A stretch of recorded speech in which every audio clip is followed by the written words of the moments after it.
Bien, donc, bonjour à tous, ravi de vous retrouver, de faire connaissance avec les nouveaux. Donc, j'ai décidé de démarrer cette 14e saison avec des préludes, des fugues de Bach. Vous venez d'en entendre un, très connu, certainement beaucoup d'entre vous l'ont reconnu. C'est une façon un peu de revenir aux fondamentaux, disons, de commencer avec le père de la musique, comme on l'appelle quelquefois, voire Dieu, le père de la musique. Bon, enfin, toute formule, évidemment, un petit peu dénuée de sens. Bach n'est pas le père de la musique, mais il est vraiment une figure centrale dans l'histoire de la musique occidentale, bien sûr, et un musicien auquel, on peut dire, tous les autres se sont référés depuis plus de 2 siècles maintenant, enfin, même pas loin de 3. Alors, son œuvre pour clavier est absolument considérable, et au sein de cette œuvre pour clavier, le clavier bien tempéré occupe une place particulière. Il est beaucoup de choses à la fois. Le clavier bien tempéré, il est un recueil, donc, en fait même 2 recueils, de 24 préludes et fugues, qui abordent chacune des tonalités. Alors, Bach, par cette œuvre, souhaitait apporter sa pierre à l'édifice du tempérament égal. Alors, je ne veux pas rentrer dans des grandes considérations là-dessus, mais enfin, il faut quand même en dire un tout petit mot. C'est une façon d'accorder des instruments qui permettait d'avoir les demi-tons absolument égaux. Et c'était l'objet de débats dans le milieu musical du temps, à la fin du XVIIe, au XVIIIe siècle. Et Bach a intitulé ce recueil « Clavier bien tempéré », en montrant qu'en accordant un instrument à clavier, quel qu'il soit, selon son tempérament égal, on pouvait jouer dans toutes les tonalités. Et comme il avait un esprit systématique, c'est quelqu'un qui a une cervelle extrêmement ordonnée, Bach, et pas que la cervelle, enfin, c'est un monument d'ordre dans le bon sens du terme. On sent que dans l'esprit de Bach, le monde entier est gouverné par une sorte d'ordre universel, et c'est vraiment ce qui caractérise sa musique aussi. Donc il a décidé d'écrire une pièce, y compris dans des tonalités, pour certaines, qui n'étaient jamais utilisées de ce genre-là. Alors il n'est pas tout à fait le premier à avoir écrit, il a quelques prédécesseurs, mais enfin qui n'ont pas écrit des œuvres de la même importance, bien sûr. Et donc ça, c'était le parti pris de départ pour le premier livre du clavier bien tempéré, qui a été composé donc à peu près en 1722, peut-être 23, il y a des querelles à l'année près. De toute façon, il a aussi réutilisé quelques pièces écrites un peu précédemment pour son fils aîné, Wilhelm Friedmann. Il avait déjà écrit certains des préludes qui étaient en général un peu plus courts que dans la version définitive du clavier bien tempéré, mais enfin disons ça correspond à ces années. Alors on a coutume de délimiter la vie de Bach par ses postes musicaux, parce qu'au fond on ne sait pas tant de choses que ça de lui. Enfin bon, depuis 200 ans on a cherché à trouver tout ce qu'on pouvait comme témoignage, mais par exemple des écrits de Bach, il y en a très peu. Et bon, on connaît quand même sa vie dans ses grandes lignes. Il a été orphelin à 10 ans déjà. Il était envahi de musique dès sa petite enfance. Et puis il avait de qui tenir, parce que c'était une grande dynastie qui tirait ses origines d'un lointain ancêtre, Weitbach, qui était au XVIe siècle venu des plaines de Hongrie jusqu'en Thuringe. Et donc la dynastie Bach est sans doute la plus incroyable dynastie musicienne qui ait traversé notre musique. Et donc, arrivé à peine jeune homme, il a commencé à travailler, à occuper des postes, d'abord dans des lieux un peu modestes, dans la petite ville d'Arnstadt pour commencer, qui est une petite ville charmante, qu'on peut visiter toujours, qui restait exactement dans son jus du début du XVIIIe siècle. Et puis à Mühlhausen, et puis il est allé ensuite à Weimar, et l'époque qui nous occupe là est l'époque de Köthen, donc qui était une de ces multiples petites principautés allemandes, puisqu'évidemment l'Allemagne n'était pas unifiée à ce moment-là. Il y avait bien un cadre général qui était le Saint-Empire romain germanique, mais qui était une association politiquement très large, je peux dire. Et au fond, c'était des pouvoirs locaux qui étaient quasiment indépendants. Alors ça crée une émulation, évidemment, pour les artistes, notamment pour les musiciens, qui pouvaient aller d'un endroit à l'autre. Et il y avait là une vie musicale très active. Alors à Köthen, Bach a écrit la plus grande partie de sa musique instrumentale, parce que c'était là une cour qui était calviniste, Et donc, suite à ces longues guerres, en particulier la guerre de 30 ans au XVIIe siècle, qui a été une saignée terrible, terrible pour toute l'Europe centrale et les pays germaniques, eh bien, il y avait une sorte de modus vivendi qui était qu'il y avait, disons, la religion d'un lieu était la religion du prince. Et donc là, on était dans une cour qui était calviniste, et Bach n'avait pas de commande de musique pour le culte, où la partie musicale était limitée. Et le prince d'Anhalt Köthen était lui-même très mélomane, musicien, et il a compris, je crois, assez vite qu'il avait une perle rare avec Jean-Sébastien Bach, et donc il lui a commandé de la musique instrumentale, et donc Bach a écrit non seulement le premier livre du clavier bien tempéré, mais presque toute sa musique de clavier. Je ne parle pas de la musique d'orgue, qui est à part. Il a écrit ses sonates pour violon, que ce soit pour violon seul ou bien violon et clavecin, les fameuses suites pour violoncelle seul également. Donc, presque tous les concertos de Brandebourg, enfin tout ce qui est cet aspect de la musique instrumentale de Bach à voir avec cette période de Köthen. Et puis après, ça sera l'aboutissement de sa carrière, il n'y a pas de A majuscule à mettre à cet aboutissement. Il a donc ensuite été cantor à Saint-Thomas de Leipzig, et là il est resté une année. Donc c'est un titre qui était plus important, la ville de Leipzig jouissait d'un grand prestige, mais au fond Bach n'a jamais quitté cette ère qui est en gros l'ancienne Allemagne de l'Est, quoi. Il n'a pas fait de grands voyages à travers l'Europe. Il les a fait en musique, parce qu'il a étudié soigneusement, et avec l'esprit de système qui le caractérise, et puis sans doute une mémoire absolument phénoménale, enfin des dons qui dépassent l'entendement, donc tout ce qui se faisait en Europe, et donc en particulier la musique italienne, bien sûr, qui était depuis longtemps déjà répandue dans toute l'Europe, et qui jouissait d'un grand prestige, et puis la musique française aussi, et puis plus encore peut-être tous ses prédécesseurs allemands, qui étaient loin d'être négligeables, et qui font penser à notre grand Bach plus d'une fois, bien sûr. Alors, il y a donc cette idée d'écrire dans toutes les tonalités, et en même temps, il y a probablement aussi l'idée d'écrire avec des caractères, des états d'âme très variés, et d'exprimer aussi des sensations très variées. Il y a 48 préludes et fugues, parce qu'il y a 2 volumes, 24 dans le premier, et ils sont tous différents. On peut dire que ça a un peu le caractère d'une somme, ce clavier bien tempéré. Alors pourquoi associer un prélude et une fugue? Eh bien là aussi, il y a une idée derrière ça. La fugue, c'est ce qu'il y a de plus organisé par principe. C'est vraiment le sommet de la logique, si on veut, en musique. Alors ça n'est pas que ça, bien sûr, mais c'est le travail de composition par excellence à ce moment-là, et c'est resté encore jusqu'à nos jours. Quand on étudie sérieusement l'écriture musicale, on étudie la manière d'écrire des fugues. Et puis le prélude, c'est presque l'inverse. Le prélude, c'est l'étymologie le dit, praeludium, avant de jouer, c'est une façon de commencer. Alors, au XVIe siècle, les joueurs de luth, préludaient sur leur instrument, ça leur permettait de peaufiner l'accord, de se mettre en droit, de voir comment l'acoustique sonnait. Et donc, c'est en gros quelque chose de libre. Ce qui ne voudra pas dire que ça sera n'importe quoi sous la plume de Bach, ça sera quand même très organisé, mais sans règles préétablies. Et puis donc ça nous met dans l'ambiance pour ensuite déboucher sur la fugue. Cette association, elle existait un petit peu avant, mais en général, par exemple, chez un prédécesseur fameux de Bach, Buxtehude, qui était un grand musicien d'origine danoise, je crois, en tout cas qui était actif dans le nord de l'Allemagne, à Lübeck, et qui était très célèbre. Il a vécu très longtemps, il est devenu très très célèbre dans tout ce monde de l'Allemagne du Nord. Et le jeune Bach a quitté Arnstadt, justement, dont je parlais tout à l'heure, pour aller écouter. Alors il a demandé un congé d'1 mois, et puis il est finalement resté 4 mois, et il a eu des réprimandes, donc ça on a les détails des textes.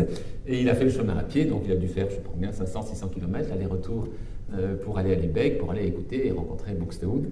Bien, Buxtehude a écrit des préludes et fugues, sauf que le prélude s'enchaîne directement avec la fugue. Le prélude a plus un caractère d'improvisation, et donc commence à annoncer les éléments de la fugue, et ensuite la fugue, elle, est très, très construite, comme une fugue se doit d'être construite.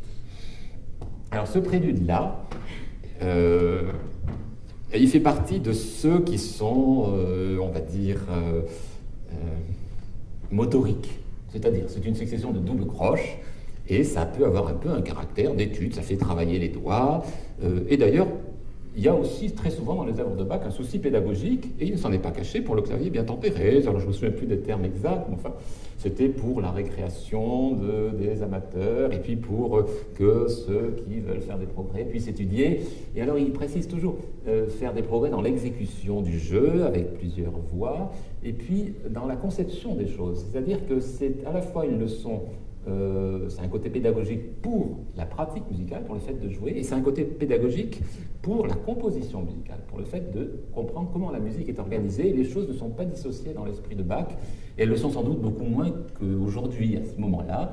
C'est normal pour quelqu'un qui est un instrumentiste d'improviser, de composer. Ils ne sont pas tous géniaux, mais enfin, il y a une unité qui se fait entre tout ça. Et donc là, on a une sorte de formule qui se met au départ, qui va se dérouler pendant presque tout le morceau.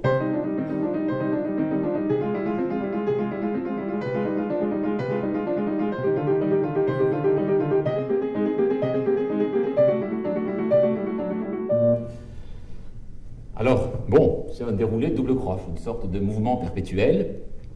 On a souvent considéré que la musique de Bach, elle était faite de beaucoup de ces mouvements perpétuels. Il y a effectivement de nombreuses pièces comme ça. Et puis, c'est un petit peu à ce titre-là que Colette, par exemple, a dit, en parlant de cette musique, divine machine à coudre. Donc, voilà, le côté motorique, là, un système qui se met en route, tiki tiki tiki tiki tiki tiki tiki tiki tiki. Donc, elle avait mis divine quand même, elle avait aimé ça, mais donc, on a souvent retenu de ça, et puis des musiciens dans le mouvement néoclassique du début du XXe ont écrit aussi des pièces avec ce caractère un peu motorique, toujours le même mouvement rythmique. Et en fait, ces pièces, elles sont quand même expressives aussi. Elles ne sont pas que des études, ou en tout cas pour Bach, une étude, de toute façon, est aussi une étude d'expression. Et en vérité, dans cette écriture, il y a pratiquement toujours plusieurs plans. Il y a d'une part une sorte de continuité d'une grande mélodie,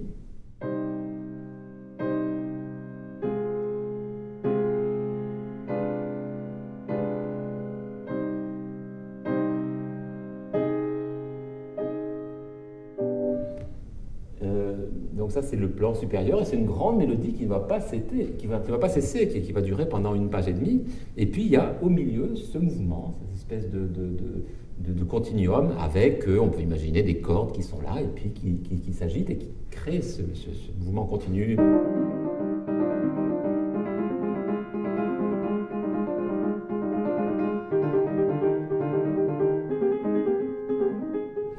Par exemple, si vous connaissez le début de la Passion selon Saint Jean de Bach, eh bien, on a ce caractère-là, donc des grandes lignes étendues sur des pages et des pages de musique, et puis un mouvement de cordes qui anime tout ça à l'intérieur. Et du coup, la musique prend du relief, si vous voulez. C'est comme si on voit un portail de cathédrale en photo, on voit quelque chose de tout plat, et puis quand on est dessous, eh bien, on se met sous les voussures et on s'aperçoit du relief énorme de cette façade, et ça lui donne évidemment beaucoup plus de grandeur, d'ampleur et d'intérêt aussi.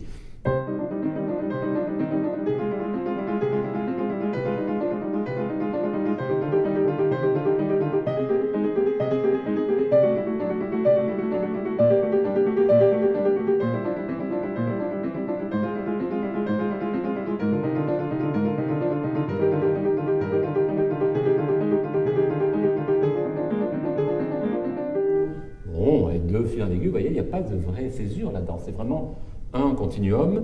On va petit à petit s'acheminer. Il y a un plan d'ensemble. Donc la mélodie a eu tendance, la grande mélodie a eu tendance à descendre, à s'acheminer vers le médium, le grave.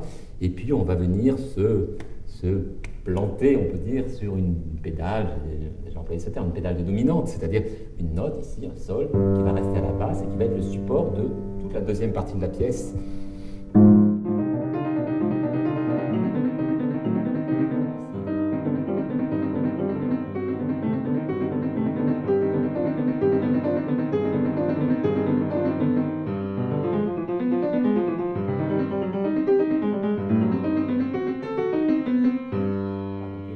Sur une pédale, bien sûr, fait que la progression prend plus d'ampleur. La musique est accrochée à cette basse et en même temps, la musique cherche à s'étendre vers l'aigu. Donc il y a une tension qui se crée et cette tension débouche sur le climax de la pièce, cet endroit plus rapide subitement.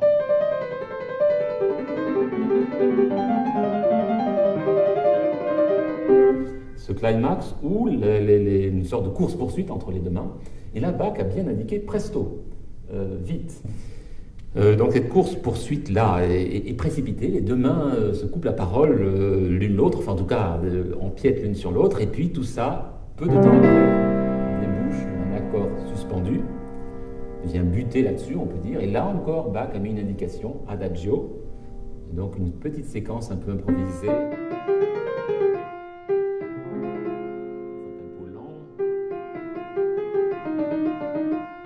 Et puis pour terminer, retour au moteur du début, allegro.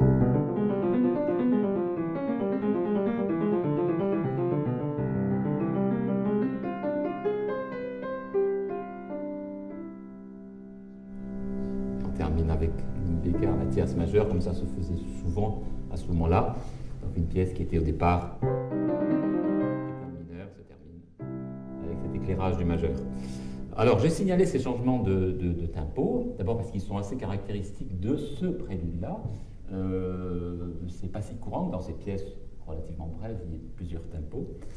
Et c'est tellement peu courant qu'en général, rien n'est écrit. Il n'y a pas d'indication de tempo dans cette musique. Dans ces préludes et fugues, ces 48 sur l'ensemble des deux livres, eh bien, les indications sont rarissimes. Alors, ce qui ne veut pas dire que les gens prenaient n'importe quel tempo, ils se fiaient au caractère général de la musique, ce qui leur semblait être cohérent sans doute. De même, il n'y avait pas d'indication de nuance. Donc, une bien plus grande liberté était laissée à l'interprète, sans doute, que quelques siècles après, où on a commencé à noter de plus en plus tout ce qu'on pouvait noter de la musique. En vérité, on ne peut jamais tout noter, l'essentiel, on ne peut pas le noter. L'essentiel, c'est l'âme qu'on y met, et ça, c'est au-delà des notes, au-delà de la notation, bien sûr, mais enfin, ça passe quand même par le biais de l'écrit et de toute une somme d'informations. Et là, il n'y en avait pas plus pour les ornements. Donc, une écriture qui est sobre et une pièce dont on voit qu'elle est véritablement organisée, qu'elle est faite vraiment pour aboutir à ce point culminant, ce presto, et puis finalement se poser majestueusement sur cette pédale à nouveau de basse.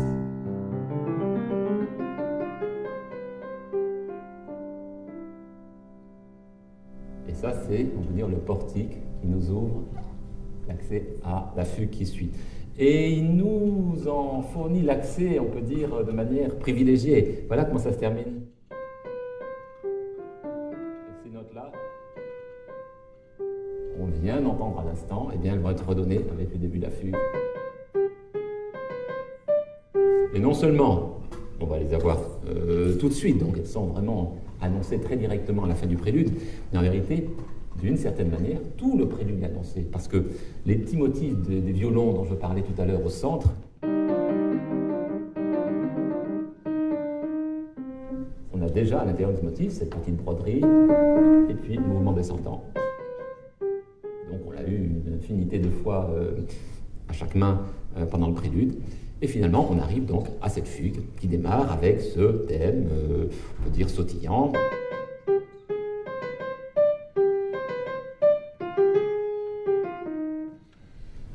Alors, un thème. Quand on parle de fugue, on appelle ça un sujet.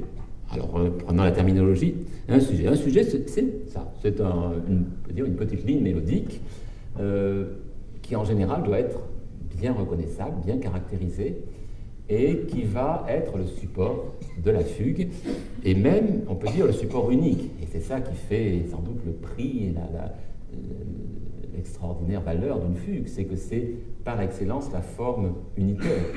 Cette idée d'ordre dont je parlais tout à l'heure à propos de la musique de Bach trouve son illustration la plus totale dans les fugues. Une fugue, c'est un morceau qui est bâti sur un sujet, essentiellement. Après, il peut y avoir des petites variantes, mais sur le principe, c'est ça. Et on peut dire que le morceau va découler de ça. Alors ce sujet-là est très caractérisé, il est très charmant, on a 3 petits éléments dedans. Donc en plus de la broderie initiale, on va une première fois vers La, Sol, La, deuxième fois Ré, Sol, on descend, et pour terminer, on a une syncope. C'est-à-dire un petit motif dans lequel le temps fort n'est pas joué. Voilà. Donc on pourrait dire une sorte de thèse, antithèse et synthèse, c'est pas ça, mais enfin 3 éléments en tout cas qui sont amusants, qui dialoguent entre eux.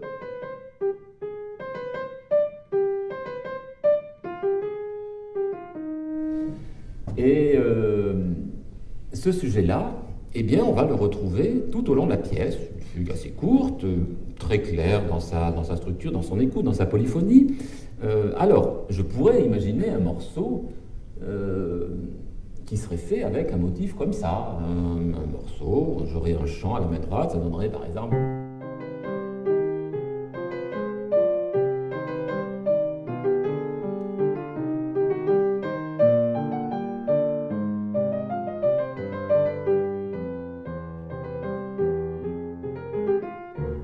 etc.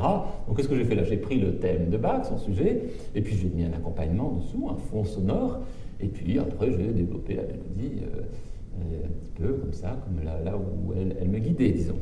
Ça, c'est un principe d'écriture harmonique. C'est assez simple.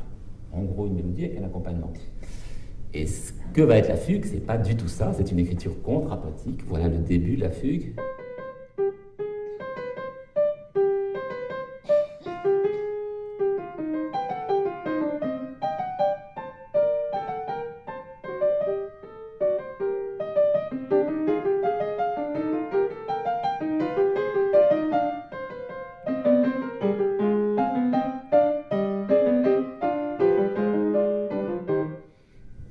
Et donc, le principe d'une fugue, bien sûr, et de cette écriture contrapuntique, c'est d'avoir des voix. On parle de voix pour des lignes mélodiques parce que, évidemment, à l'origine, tout ça tire son origine dans l'émergence de la polyphonie, cette polyphonie qui est à l'origine de notre musique, donc qui naît bien sûr au Moyen-Âge, aux alentours de l'an 1000, mais enfin, on n'a pas de date précise là. Cette idée de superposer des lignes qui nous paraît aller de soi maintenant, mais qui ne va pas tant que ça de soi. On ne peut chanter qu'une seule ligne mélodique. Je peux chanter padadam, pim, pim, padadam, pam, pam. On ne peut pas chanter ça avec une autre voix par-dessus. Et donc pouvoir concevoir mentalement des choses qu'on ne peut pas exprimer par la voix, en soi, c'était une vraie révolution. De rajouter une deuxième voix, et puis une troisième, et puis une quatrième, et puis bon, on est allé très loin comme ça. Mais pour que la polyphonie reste claire, il vaut mieux qu'il n'y ait quand même pas 36 voix, comme ça a pu être fait quelquefois.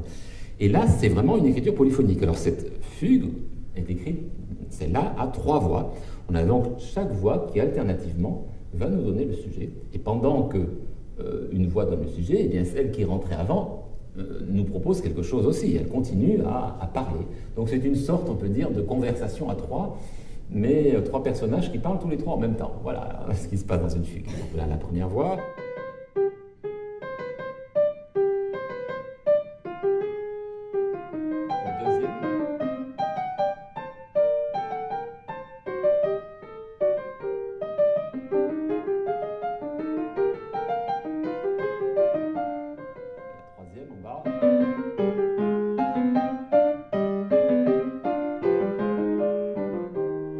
Donc là, je vous ai proposé l'exposition de la fugue, c'est-à-dire l'entrée successive de chacune des 3 voix de la fugue qui, au moment où elle rentre, expose ce thème dit sujet. Alors encore une petite chose bien caractéristique dans cette fugue, qui n'existe pas dans toutes, mais là c'est très clair, c'est qu'au moment où la deuxième voix va rentrer, la première donc, qui est déjà rentrée, va faire entendre un motif qu'on reconnaît bien aussi.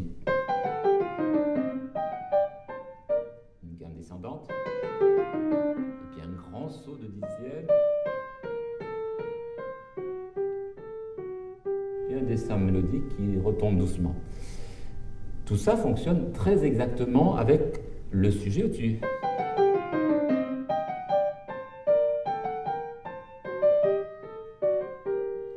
Alors, ce deuxième élément mélodique, on appelle ça le contre-sujet. C'est du jargon technique, pardon, de rentrer un petit peu dans la fabrication culinaire de la fugue, mais on ne peut pas en parler simplement en termes évasifs. C'est une construction très, très, très solide et extrêmement logique. Ça, c'est des appellations modernes, sujet, contre-sujet. À l'époque, enfin dans les époques plus anciennes, des Moyen-Âge, les théoriciens parlent de ça, et alors ils nous parlent du dux, du chef, à propos du sujet, et puis du comes, c'est-à-dire du compagnon, à propos du contre-sujet. Et c'est vrai que le contre-sujet va partout dans cette fugue, et dans les fugues en général, quand il y a un contre-sujet, eh bien il va accompagner le sujet. Quand le sujet va apparaître à une voix, on va réentendre le contre-sujet à une autre. Alors vous me direz, ben, ça va être très embêtant, on va entendre tout le temps la même chose. Et non, justement, parce que d'abord, les voix peuvent apparaître dans des registres très différents, et puis le sujet peut se trouver à une voix haute, le contre-sujet à une voix grave, et puis l'inverse, et puis il y a aussi la voix du milieu. Donc il y a toutes sortes de combinaisons possibles, et puis il y a aussi le jeu des tonalités. Là, on a démarré en do mineur, mais on peut aller ailleurs. Donc voilà ce que ça va donner un petit peu plus loin, on passe en majeur.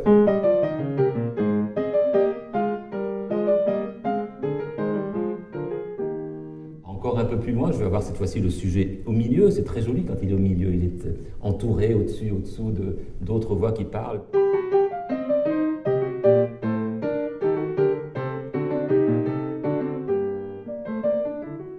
Un peu plus loin, je vais avoir encore le sujet qui, on retrouve la tonalité initiale et puis il y a un côté un peu débordant.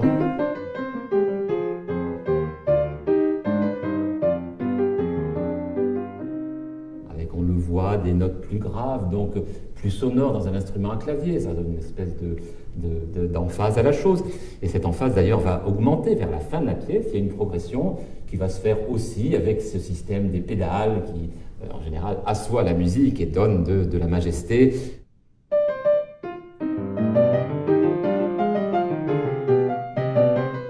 Le sujet apparaît tout en bas et donc dans un registre très sonore, comme on peut dire un pédalier d'orgue. Il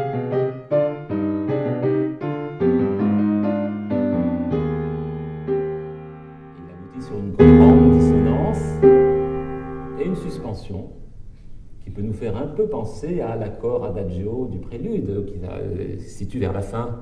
Une grande octave en bas, une pédale de tonique sur laquelle on va entendre une dernière fois le sujet.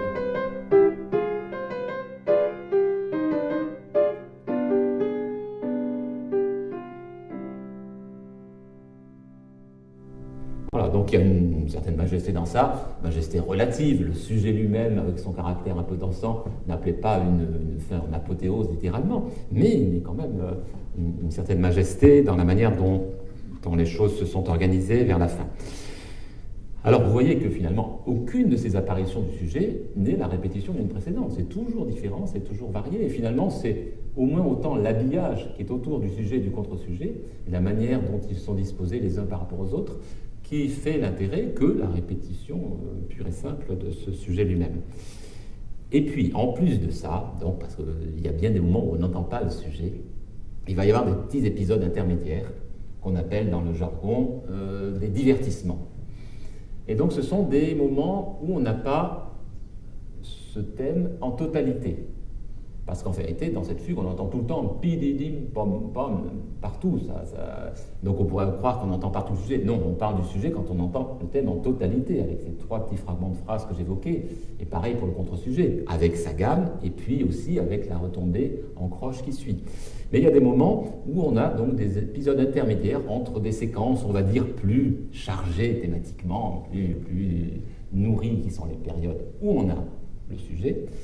Ces épisodes sont les divertissements. Alors dans une musique aussi écrite, aussi savante que celle de Bach, bien sûr que ces divertissements tirent leur substance de fragments du sujet ou du contre-sujet. Ils se servent de la gamme, par exemple, descendante du contre-sujet. Ils peuvent aussi l'utiliser de manière ascendante.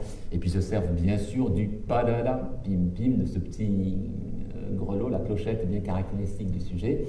Donc, je vais vous proposer maintenant de vous jouer cette fugue en signalant au passage ces différents épisodes. Donc, au début, bien sûr, l'exposition avec le sujet.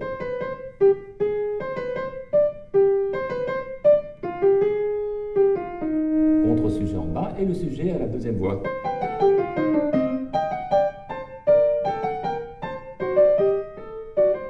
Petit divertissement.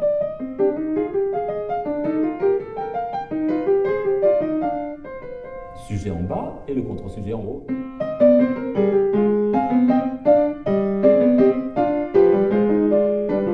Un grand divertissement avec un jeu sur la gamme là, du contre-sujet et puis en haut, les petites clochettes du sujet.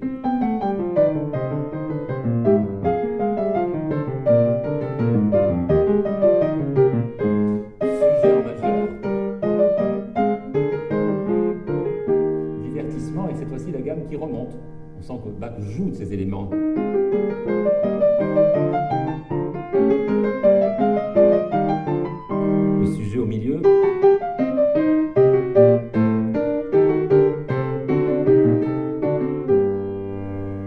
divertissement.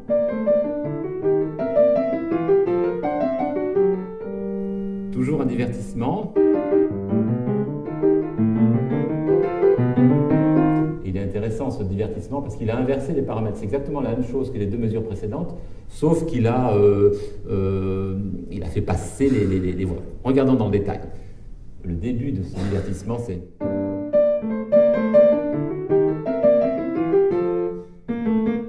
Le début du sujet, ce qu'on appelle la tête du sujet, la main gauche. Voilà, pour la partie basse. Et puis on a la gamme au centre, qui évidemment est la tête du contre-sujet.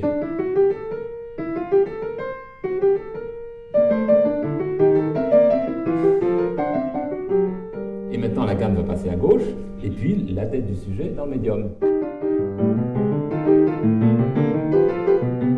C'est exactement la même musique, sauf qu'on a interverti les paramètres, ce qu'on appelle du contrepoint renversable. C'est aussi une de ces techniques de l'écriture polyphonique. Et donc tout ça nous amène au retour du sujet dans le ton initial.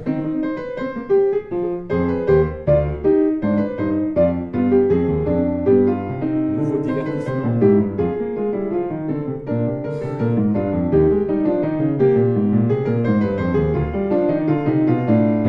Grande pédale de dominante. Et le sujet au pédalier, on va dire.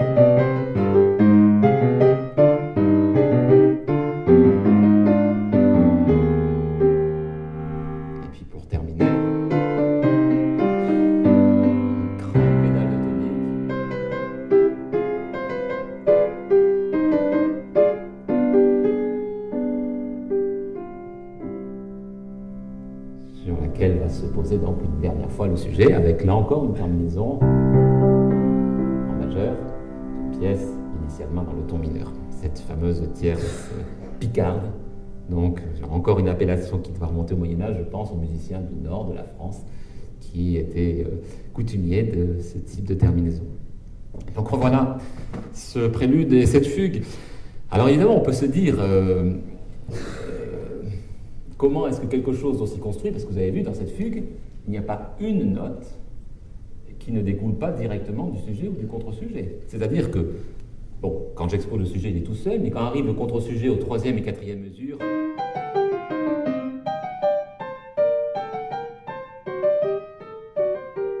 et là, j'ai la matière première strictement de toute la pièce. Il n'y a pas une chose qui ne soit pas directement issue de ce que je viens de jouer là. Alors donc c'est évidemment quelque chose de très contraignant, c'est une forme très écrite, une fugue, c'est très dense, c'est très savant. Et pourtant, ça peut être très beau aussi. Alors il y a des fugues, elles ne sont pas toutes réussies, celles de Bach sont en général pas ratées, mais il y a des fugues, on en fait dans toutes les écoles de musique, quand on pousse loin le travail de composition, on fait des fugues d'école comme on les appelle. Et c'est pas forcément toujours très beau, mais évidemment après c'est toute cette grande question du rapport entre la liberté et la contrainte, si on veut, et que la liberté est encore plus grande quand la contrainte est plus grande. Et il y a une espèce de concentration de l'expression dans une fugue qui est manifestée par cette contrainte de l'écriture.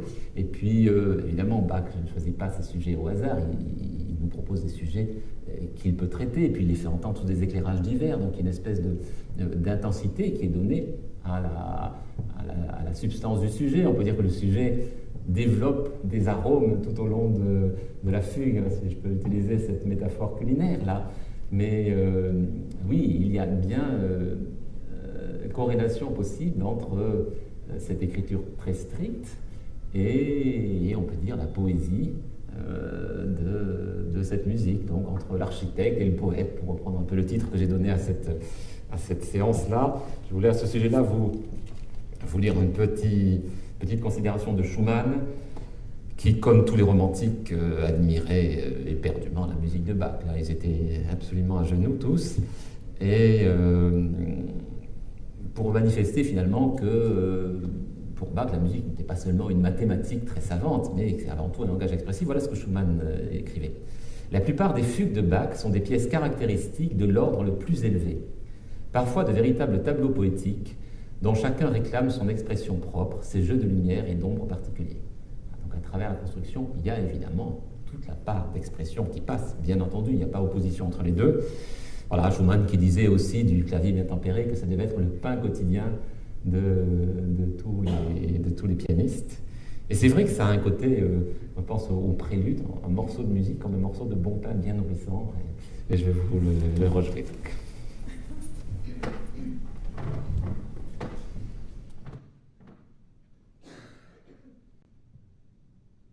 Donc.